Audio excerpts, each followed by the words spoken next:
گرامی قدر حاضرین و سامعین، رمضان المبارک کے مقدس مہینے کا تعلق قرآن مجید کے ساتھ بہت گہرا ہے، اور قرآن مقدس کا تعلق بھی رمضان المبارک کے مہینے کے ساتھ بہت گہرا ہے۔ اسی لیے اللہ تبارک تعالی نے رمضان المبارک کے مہینے کا تعارف ان الفاظ سے کرایا: شہر رمضان الذی انزل فیہ القرآن، کہ رمضان المبارک کا وہ مقدس مہینہ ہے جس میں قرآن کریم اتارا گیا۔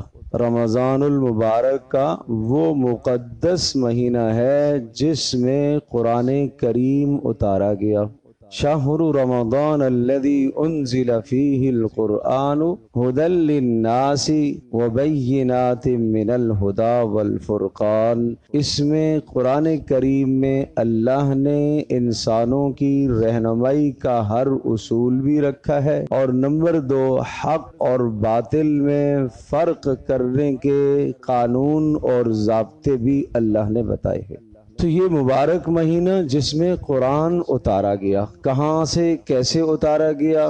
رمضان المبارک کے مہینے میں اللہ تبارک تعالی نے اس قرآن کریم کو لوح محفوظ سے آسمان دنیا بیت العزہ تک اتارا، اور پھر وہاں سے پیارے پیغمبر صلی اللہ تعالی علیہ وسلم کے مبارک سینے پر 23 سال میں آہستہ آہستہ اترتا چلا گیا۔ تو گویا کہ ایک نزول ہوا لوح محفوظ سے لے کر آسمان دنیا تک، وہ ہوا رمضان المبارک میں، اور اسی کو کہا گیا لیلۃ القدر میں۔ اور پھر دوسرا نزول ہوا، وہ جو نزول ہوا وہ ہے آسمان دنیا سے پیارے پیغمبر صلی اللہ تعالی علیہ وسلم کے مبارک سینے تک یہ اتارا گیا۔ ایک بات تو یہ سمجھ میں آئی کہ یہ قرآن کریم رمضان المبارک میں لوح محفوظ سے آسمان دنیا تک اتارا گیا۔ دوسری بات یہ سمجھ میں آئی کہ پھر آسمان دنیا سے رسول اللہ صلی اللہ تعالی علیہ وسلم کے قلب اطہر پر اتارا گیا، آہستہ آہستہ 23 سال کے زمانے میں۔ تیسری بات یہ ذہن نشین فرمائیے، کیوں اتارا گیا، اس کا مقصد کیا ہے؟ تو ایک جگہ نہیں، کئی مقام پر اللہ پاک نے اس مقصد کو بیان فرمایا۔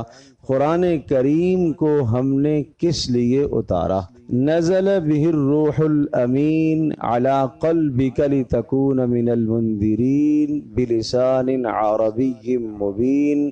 اس قرآن کریم کو جبریل علیہ السلام لے کر محمد رسول اللہ صلی اللہ علیہ وسلم کے پاس آئے اور آپ کے سینے پر آ کے اتارا۔ ایسا نہیں ہے کہ کوئی لکھا ہوا آپ کو دے دیا گیا ہو اور آپ نے اس کو پڑھا ہو، ایسا نہیں ہوا، بلکہ براہ راست آپ کے قلب پر اترا، اور جو اترتا تھا تو عام آدمیوں کو محسوس نہیں ہوتا تھا، بس اتنا محسوس ہوتا تھا کہ وحی آ رہی ہے۔ پیارے پیغمبر صلی اللہ تعالی علیہ وسلم کے چہرہ مبارک پر پسینے آنا شروع ہو جاتے تھے، اور آپ علیہ السلام اس دنیا سے بالکل بے خبر ہو جاتے تھے۔ آپ نہیں محسوس فرما پاتے کہ میرے پاس کون بیٹھا ہوا ہے، کیا ہے، بالکل اس دنیا سے بے خبر ہو جاتے۔ آپ کا تعلق براہ راست ملائکہ سے پھر ہوتا، اور ان کا کلام جو اتر رہا ہوتا آپ کے قلب اطہر پر، آپ اس کو سن رہے ہوتے۔ اور سنقرئک فلا تنسیٰ، اللہ نے کہا کہ ہم اس کو آپ کے سینے میں خود ہی یاد کرائیں گے۔ یاد کرنے کی مشقت آپ علیہ السلام کو نہیں کرنی پڑتی تھی۔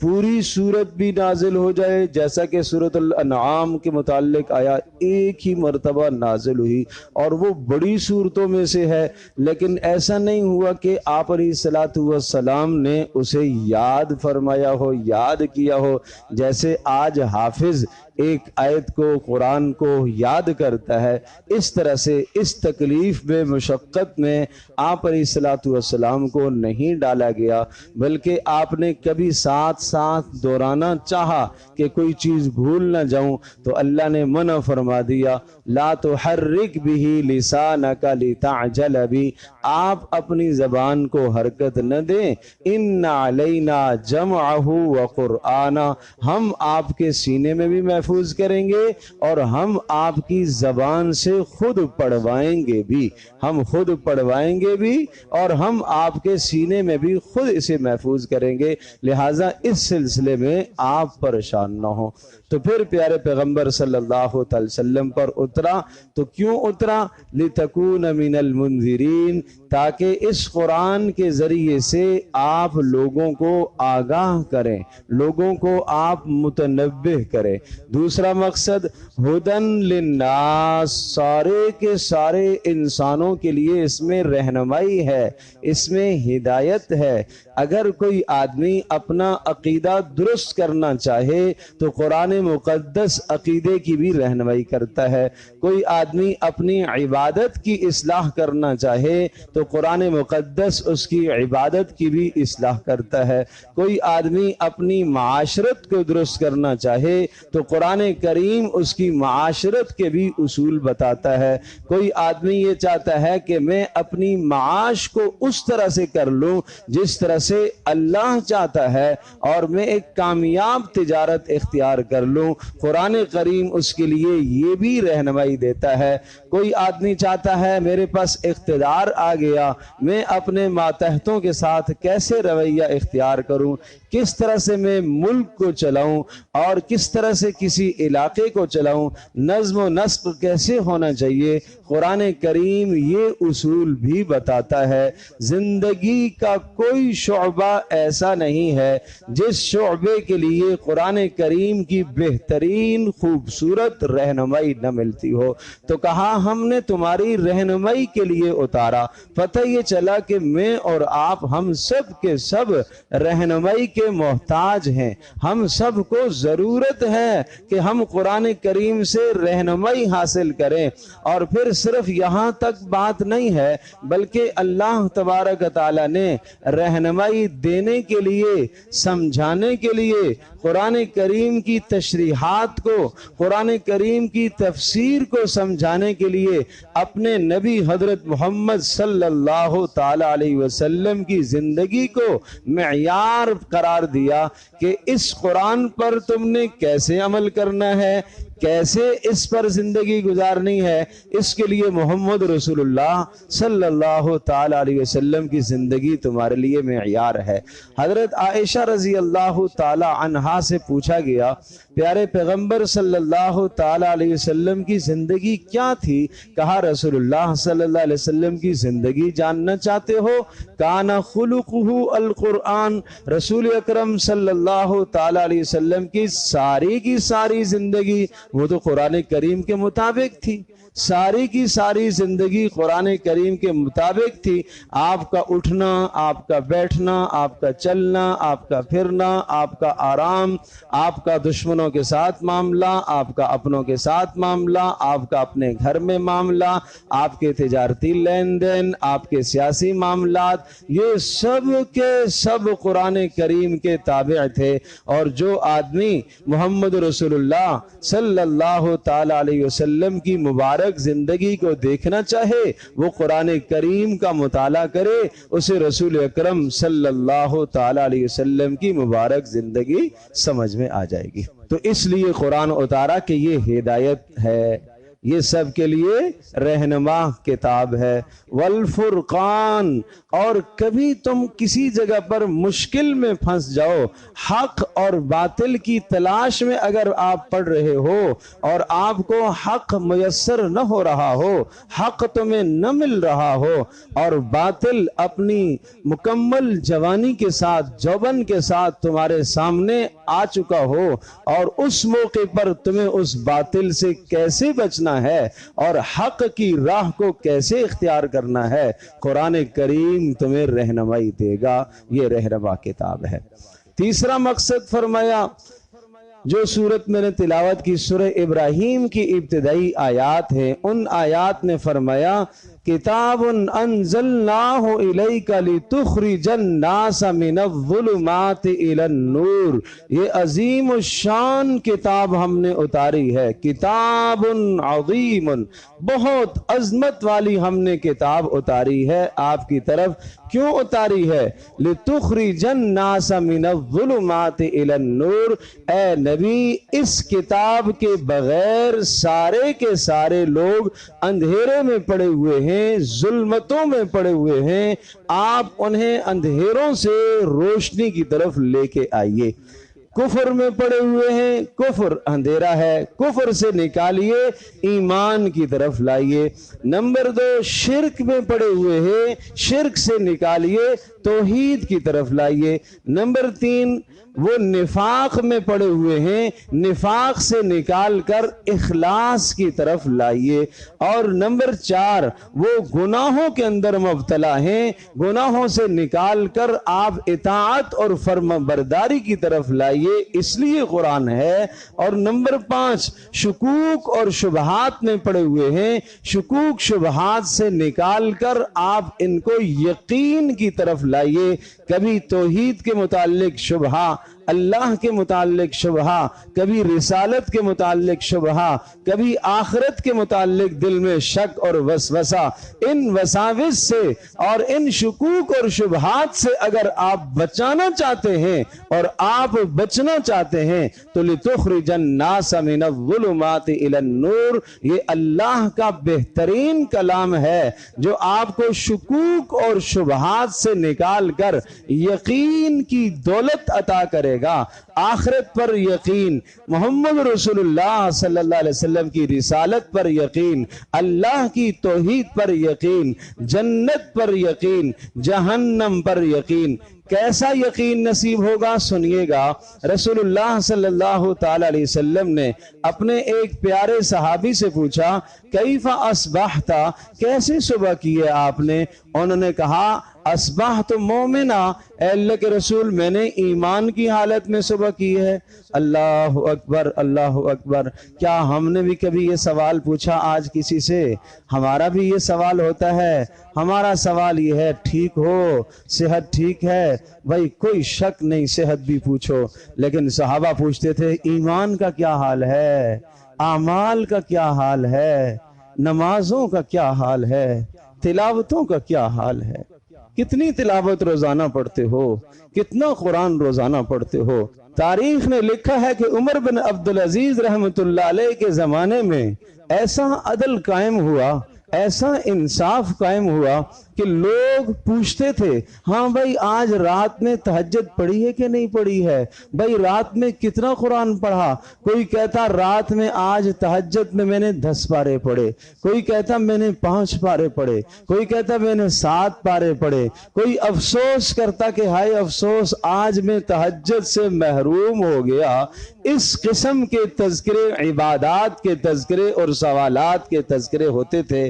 اور فرمایا ان سے کچھ پہلے جو خلفاء گزرے ہیں، ان خلفاء کے زمانے میں جب یہ نظام نہیں تھا تو وہاں سوال ہوتا تھا آج کیا کام ہوا بھائی، آج کون سا پل بنا، آج کون سا ترقیاتی کام ہوا، آج کیا ہوا، اس قسم کی خبریں آتی تھیں۔ اور جب اعمال کا رواج پڑا تو پھر اعمال کی خبریں آتی ہیں۔ آج آپ ہمارا میڈیا دیکھ لیں، آج آپ ہماری اخبارات دیکھ لیں، آج آپ ہمارے ذرائع ابلاغ دیکھ لیں، کیا خبریں آتی ہیں۔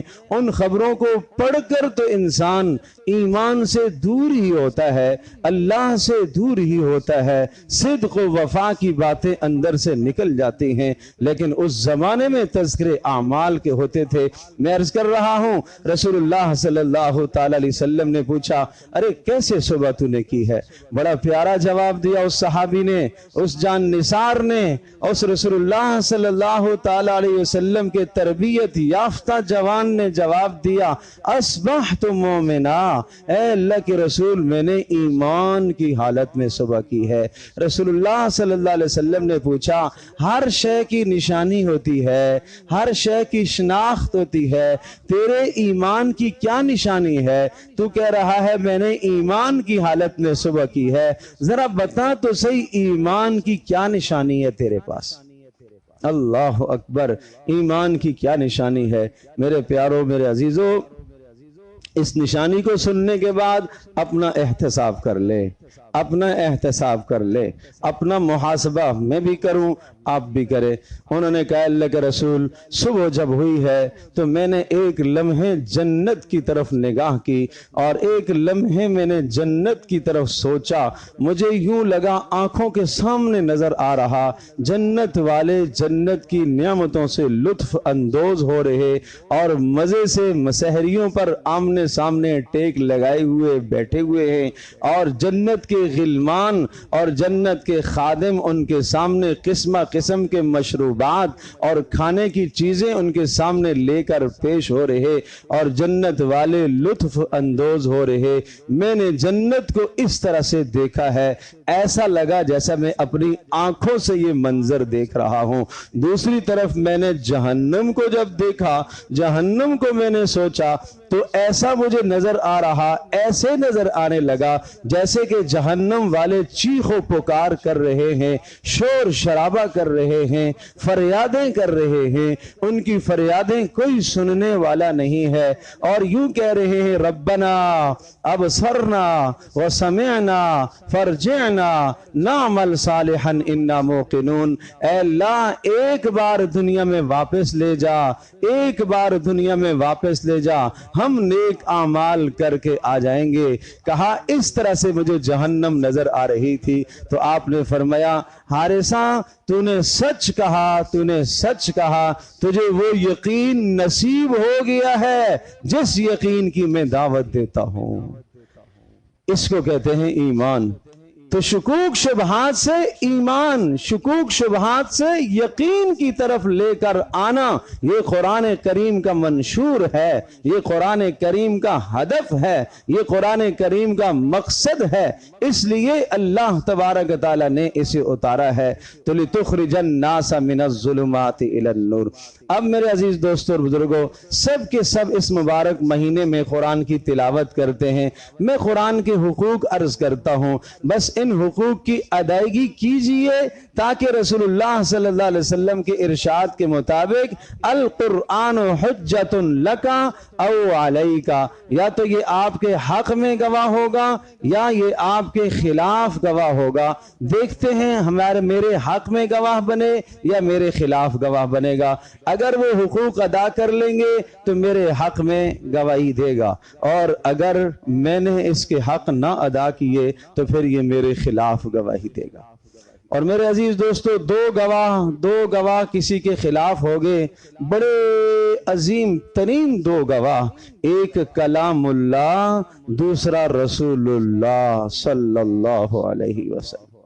یہ دو گواہ کسی کے خلاف ہوگے تو اس کی نجات ممکن نہیں ہے۔ پھر قرآن کا پہلا حق ہے ایمان لانا۔ میں اس پر ایمان لایا کہ قرآن کریم اللہ کا کلام ہے، قرآن کریم اللہ کی آخری کتاب ہے، محمد رسول اللہ صلی اللہ تعالی علیہ وسلم پر یہ کتاب نازل ہوئی ہے۔ محمد رسول اللہ صلی اللہ تعالی علیہ وسلم خاتم الانبیاء، خاتم النبیین ہیں، اور یہ قرآن کریم خاتم الکتب ہے، یہ تمام کی تمام آسمانی کتابوں کو منسوخ کرنے والا ہے۔ اب اس کا سکہ، اس کا راج، اس کی حکمرانی، اس کے فیصلے کے مطابق مجھے زندگی گزارنی ہوگی، ایسا اس پر ایمان لانا ہے۔ آمن الرسول بما انزل الیہ من ربہ والمؤمنون۔ کیوں ایمان لانا ہے؟ کہا رسول بھی اس پر ایمان لایا اور رسول کے ساتھی محمد رسول اللہ صلی اللہ علیہ وسلم کے جان نثار بھی اس پر ایمان لائے، تو لہٰذا مجھے بھی اس طرح سے ایمان لانا ہے کہ یہ قرآن کریم اللہ اللہ کا کلام ہے، محمد رسول اللہ صلی اللہ علیہ وسلم پر نازل ہوا، جیسے محمد رسول اللہ آخری رسول، خاتم الانبیاء، اسی طرح سے یہ کتاب خاتم الکتب ہے۔ اب اس کے بعد کسی کتاب کی حاجت اور ضرورت نہیں ہے، انسانوں کی رہنمائی کے لیے یہ ہدایت نامہ کافی ہے۔ نمبر 2، اس کی تلاوت مستقل ایک شغل ہے، مستقل ایک وظیفہ ہے، مستقل ایک عبادت ہے قرآن کریم کی تلاوت کرنا۔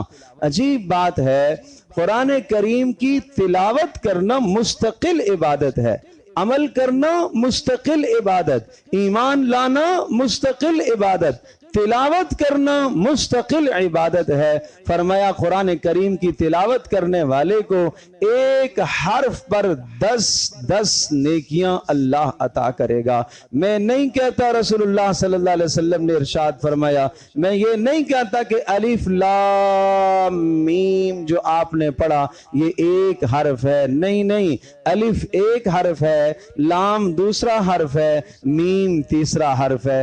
الف پر 10 نیکیاں، لام پر 10 نیکیاں، میم پر 10 نیکیاں مل جائیں گی اس کو۔ بتاؤ اس بندے نے اگر ایک ربع تلاوت کر لیا تو نہ جانے اس نے کتنے حروف پڑھے اور ہر حرف پر 10 نیکیاں اس نے حاصل کی۔ صحابہ رضی اللہ عنہم اجمعین کے یہاں پڑھنے کا مزاج کیا تھا، وہاں پڑھنے کا رواج اور مزاج یہ تھا کہ 7 دنوں میں ختم کرنے کی کوشش کیا کرتے تھے۔ کچھ صحابہ 3 دنوں میں قرآن کریم ختم کرنے کی کوشش کرتے تھے۔ حضرت عبداللہ بن عمر بن عاص رضی اللہ تعالی عنہما 3 دن میں ختم کرتے تھے۔ رسول اللہ صلی اللہ علیہ وسلم سے اجازت چاہی، میں اس سے زیادہ بھی پڑھ سکتا ہوں، آپ مجھے اور اجازت دیجئے، میں روزانہ ایک پڑھ لیا کروں۔ آپ نے فرمایا نہیں، بس 3 دنوں میں ایک پڑھ لیا کرو۔ آپ سوچو تو صحیح کہ 10 پارے یومیہ پڑھنا ان کا معمول تھا۔ ان کی بیوی بھی ہے، ان کے بچے بھی ہیں، ان کے کام بھی ہیں، ان کی مشغولیات بھی ہیں، یہ ان کا معمول تھا۔ کچھ صحابہ کا معمول تھا ایک منزل، یہ جو قرآن میں 7 منازل ہے نا، 7 منازل کا مطلب کیا ہے؟ ہفتے میں قرآن ختم کر لیا کرتے تھے، ہفتے میں قرآن ختم کر لیا کرتے تھے۔ پھر جب بعد میں کمزوریاں آتی گئیں تو پھر لوگوں نے اسے ختم کرنا شروع کیا، پڑھنا شروع کیا۔ کیسے؟ 1 مہینے میں 1 بار پڑھنا۔ تو اس سے یہ 30 اجزاء، 30 پارے جو بن گئے، یہ اس طرح سے اس کے 30 اجزاء بن گئے اور 30 اس کے جز اور 30 پارے بن گئے۔ اس لیے کہ 1 پارہ یومیہ پڑھنے والا آدمی مہینے کے اندر 1 قرآن پڑھ لیا کرتا تھا اور سال میں وہ 12 قرآن کریم آسانی سے پڑھ لیا کرتا تھا۔ اتنا تلاوت کا رواج تھا۔ آپ علیہ الصلوۃ والسلام گھرانوں سے گزرتے ہیں اور خیموں کے پاس سے گزرتے ہیں۔ آپ فرماتے ہیں ابو موسیٰ اشعری کے خاندان والوں کو میں جانتا ہوں، میں بڑی اچھے طریقے سے ان کو جانتا ہوں۔ اور کیسے جانتا ہوں؟ جب میں ان کے خیموں کے پاس سے گزرتا ہوں تو یہ خوبصورت آواز میں قرآن پڑھ رہے ہوتے ہیں اور ان کی آوازوں سے میں ان کو پہچانتا ہوں۔ ان کی پہچان قرآن سے تھی، ہماری پہچان دکاندار سے ہے، ہماری پہچان تاجر سے ہے، ہماری پہچان صدر سے ہے، ہماری پہچان دنیا کے منصب سے ہے۔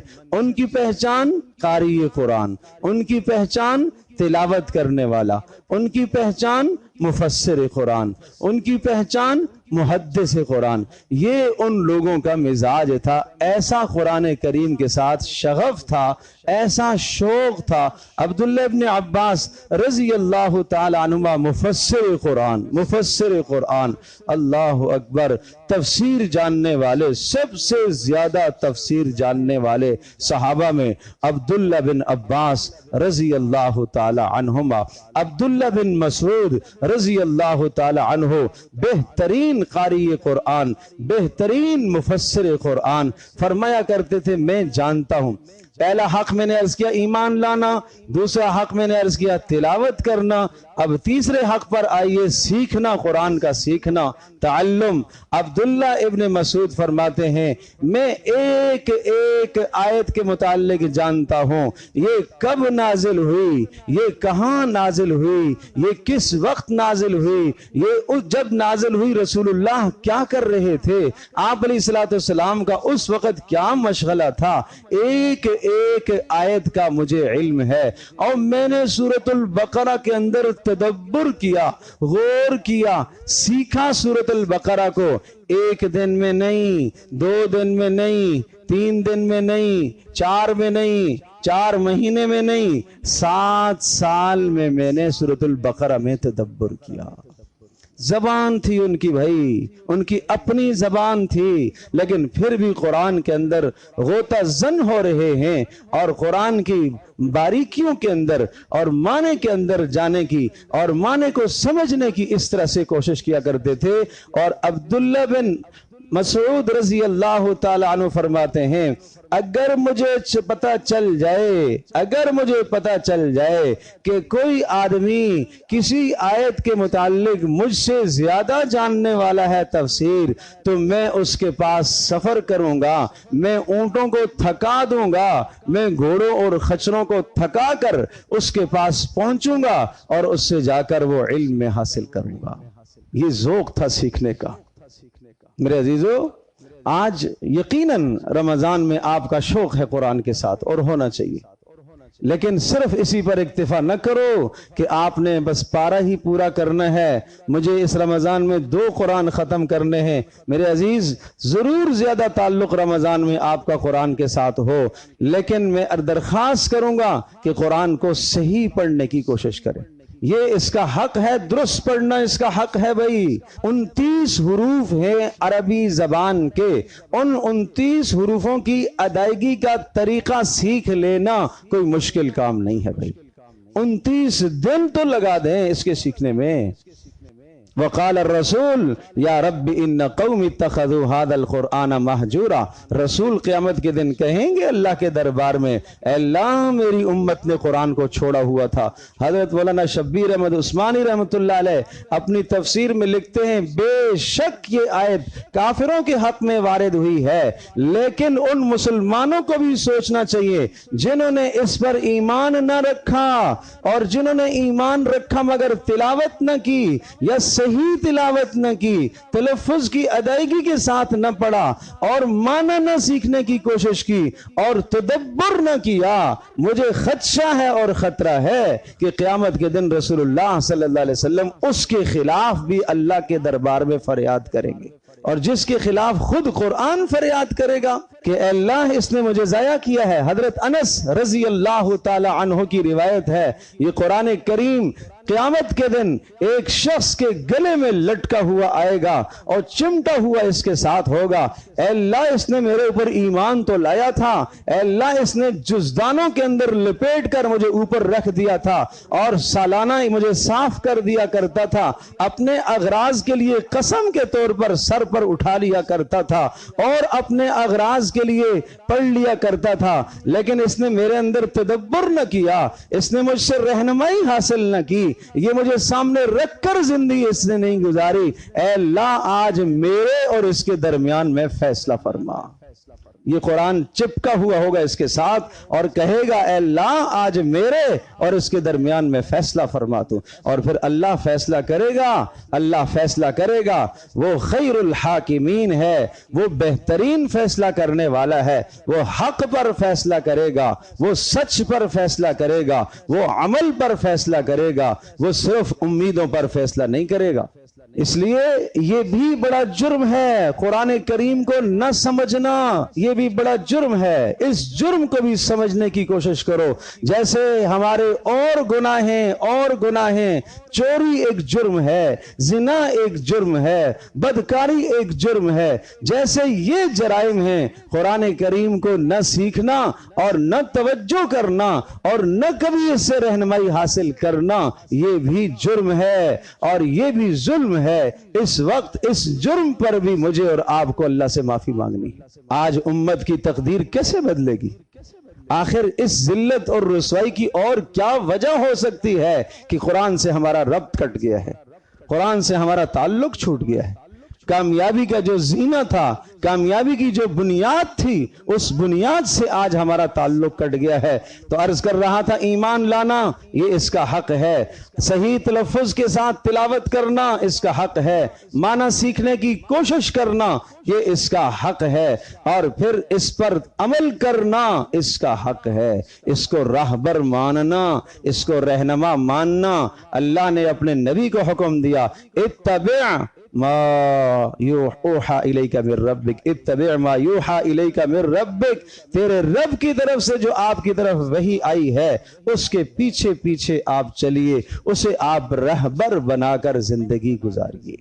اللہ نے اپنے نبی کو حکم دیا، حالانکہ نبی سے زیادہ کوئی کائنات میں بڑا سمجھدار ہو سکتا ہے، نبی سے زیادہ کوئی عقل مند اور دانا ہو سکتا ہے، نبی سے زیادہ کوئی بہترین معاشرہ اختیار کرنے والا ہو سکتا ہے۔ نبی کو حکم ہے کہ آپ بھی اس کی اتباع کریں، تو یہ میرے اور آپ کے ذمہ بھی لازم ہے کہ ہم اس کا یہ بھی حق ادا کریں اتباع والا، اور پھر اسی طرح سے اس کا حق ہے اس کی نشر و اشاعت میں محنت کرنا۔ بلغ ما انزل الیک من ربک وَإِن لَّمْ تَفْعَلْ فَمَا بَلَّغْتَ رِسَالَتَهُ، اے نبی جو آپ کے پاس اللہ کا پیغام پہنچے اس کو آگے پہنچاؤ۔ اس پیغام کو آگے پہنچانا، اس قرآن کے پیغام کو آگے پہنچانا یہ سب کا فریضہ ہے، یہ قرآن کریم کا حق ہے۔ اگر یہ حق ادا کریں گے تو قیامت کے دن یہ میرے حق میں گواہ ہوگا، نہیں ادا کریں گے میرے خلاف گواہ ہوگا۔ آخری بات عرض کرتا ہوں، تلاوت کرتے ہو میرے عزیزوں، میں پھر کہوں گا معنی سیکھنے کی کوشش کرو، اسی طرح سے صحیح تلفظ ٹھیک کرنے کی کوشش کرو، اور کسی کو آ کے سنا لیا کرو، کسی قاری کو پکڑ کے سنا لو، یا تھوڑا سا میرا قرآن سن لو، جو غلطیاں ہیں اصلاح ہو جائے۔ اگر درست ہے الحمدللہ، نہیں درست ہے غلطیوں کی اصلاح ہو جائے گی۔ لیکن جب پڑھو تو 4 نیتیں کر کے پڑھا کرو، جب پڑھو قرآن کی تلاوت کرو تو 4 نیتیں کر کے تلاوت کیا کرو۔ یا ایھا الناس قد جاءتکم موعظۃ من ربکم، بڑی عجیب آیت ہے سورہ یونس کی، یا ایھا الناس، اے لوگو، قد جاءتکم موعظۃ من ربکم، ارے تمہارے پاس واعظ نامہ آیا ہے، نصیحت نامہ آیا ہے۔ کس کا؟ باپ کا نہیں، دادا کا نہیں، پردادا کا نہیں، جنید بغدادی کا نہیں، شیخ عبد القادر جیلانی کا نہیں، حسن بصری کا نہیں، رحمہم اللہ بڑے بزرگ تھے، ان کا نہیں، کس کا واعظ، کس کا نصیحت نامہ آیا ہے؟ من ربکم، تمہارے رب کی طرف سے نصیحت نامہ آیا ہے۔ کیوں ٹھکراؤ گے اپنے رب کے نصیحت نامے کو؟ اپنے رب کے پیغام کو کیوں نہیں سوچو گے؟ اپنے رب کے نصیحت نامے کو کیوں ٹھکراؤ گے؟ تو اس لیے یہ آیت جھنجھوڑ رہی ہے ہمیں، قد جاءتکم موعظۃ من ربکم، تمہارے رب کی طرف سے نصیحت نامہ آیا ہے۔ تو جب قرآن پڑھو تو یہ نیت کرو، اے اللہ یہ نصیحت نامہ ہے، اس سے مجھے نصیحت حاصل کرنے کی توفیق عطا فرما، یہ نیت کر کے بیٹھو۔ نمبر 2، وَشِفَاءٌ لِمَا فِي الصُّدُورِ، اور تمہارے دلوں کے اندر جو بیماریاں ہیں، حسد ہے، کینہ ہے، بغض ہے، نفرت ہے، کدورت ہے، دنیا کی محبت ہے، جو دنیا کی بیماریاں دل کے اندر، کفر، نفاق، شرک، جو غلاظتیں دل کی ہیں، ان دل کی غلاظتوں اور بیماریوں کے لیے یہ شفا بن کر آیا ہے، یہ نسخہ کیمیا بن کر آیا ہے۔ لہذا شفا کی نیت کیا کرو، اے اللہ میں قرآن پڑھنے بیٹھا ہوں، اے اللہ اس کے ذریعے سے میری باطنی اور میری ظاہری تمام کی تمام بیماریاں اے اللہ دور فرما۔ تیسری نیت، وہدن، اے اللہ یہ ہدایت نامہ ہے، اے اللہ یہ رہنما کتاب ہے، اے اللہ مجھے ہر موقع پر اس سے رہنمائی حاصل کرنے کی توفیق عطا فرما۔ ورحمہ، اور جب یہ 3 کام آپ کر لیں گے تو اب اللہ کی رحمت برسے گی۔ اے اللہ میرے اوپر اپنی رحمت کو بھی نازل فرما۔ اللہم ارحمنا بالقرآن العظیم، رسول اللہ دعا کرتے تھے، اے اللہ قرآن قرآن کریم کی برکت سے ہمارے اوپر رحم نازل فرما، اس کی برکت سے ہمارے اوپر رحم نازل فرما۔ تو یہ 4 نیتیں کر کے اس کی تلاوت کرنی ہے۔ اے اللہ اس سے یہ واز ہے، مجھے واز، اس کا واز اے اللہ میرے دلوں کو پگھال دے، میرے دل کو نرم کر دے۔ اے اللہ اس واز کو مجھے حاصل کرنے کی توفیق عطا فرما، اس کے ذریعے سے میری زندگی کو بدل دے۔ اے اللہ یہ شفا ہے، میرے ظاہر اور باطن کو بیماریوں سے دور فرما۔ اے اللہ یہ ہدایت ہے، مجھے اس سے ہدایت حاصل کرنے کی توفیق عطا فرما۔ اور اے اللہ یہ رحمت ہے، میرے اوپر اس کی برکت سے اپنی رحمتوں کا نزول فرما۔ اللہ مجھے بھی، آپ کو، ہم سب کو عمل کی توفیق عطا فرمائے۔ وآخر دعوانا ان الحمد للہ رب العالمین۔